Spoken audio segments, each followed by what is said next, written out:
మంచు విష్ణు తన ట్వీట్లో రాస్తూ dance rehearsals మొదలయ్యాయి. దీంతో ఒళ్లంతా నొప్పులు అంటూ విష్ణు ట్వీట్ చేశారు.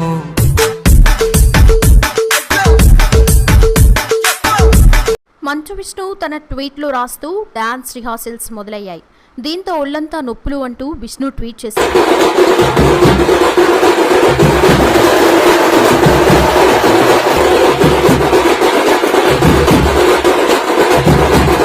అయితే ఈ ట్వీట్ చిరంజీవి రామ్ చరణ్ నటించిన ఆచార్య గురించే అంటూ నెటిజన్లు పలు రకాలుగా కామెంట్స్ చేస్తున్నారు. మంచి అంచనాల నడుమ విడుదలైన ఆచార్య సినిమాకు ప్రస్తుతం మిక్స్డ్ టాక్ వస్తోంది. అయితే ఏంటి సో వాట్? ఈ నేపథ్యంలో మంచు విష్ణు ఆ కామెంట్స్ చేశారంటూ నెటిజన్లు పలు రకాలుగా ఆయన్ను ట్రోల్ చేస్తున్నారు. ఇంకా సుధరాయించలే, 4 తగిలించి పంపించు. నెటిజన్లు ఆచార్యతో ముడిపెడుతూ కామెంట్స్ చేస్తున్నారు.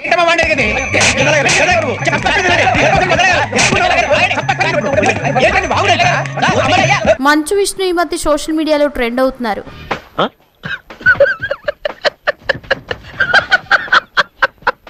ఆ మధ్య మా ఎలక్షన్స్ కారణంగా ట్రెండ్ అయితే తాజాగా ఆచార్య సినిమా కారణంగా ట్రెండ్ అవుతున్నారు. బాబు కాంపిటీషన్ ట్రెండ్ గా మీరు ఫాలో అయిపోతున్నారా ఏంటి? నేను ట్రెండ్ ఫాలో అవును, ట్రెండ్ సెట్ చేస్తా. ఈ మహానుభావుడి బతుకేంటో తెలుసా నీకు? ఏంటి? టంగుటూరి వీరేశం భక్కాన్ బద్దం గురించి మాట్లాడమనండి. ఏంటి సార్ అది? టంగుటూరి వీరేశం భక్కాన్ బద్దం గురించి మాట్లాడమని. ఆ ట్వీట్ చిరంజీవి సినిమాకి కానీ లేదా మెగా ఫ్యామిలీకి కానీ ఏమాత్రం సంబంధం లేదు. కానీ ఒక్కసారి ఆ ట్వీట్ కింద ఉన్న కామెంట్స్ చూస్తే మనకు అర్థమవుతుంది అసలు ఏం జరుగుతుంది అనేది.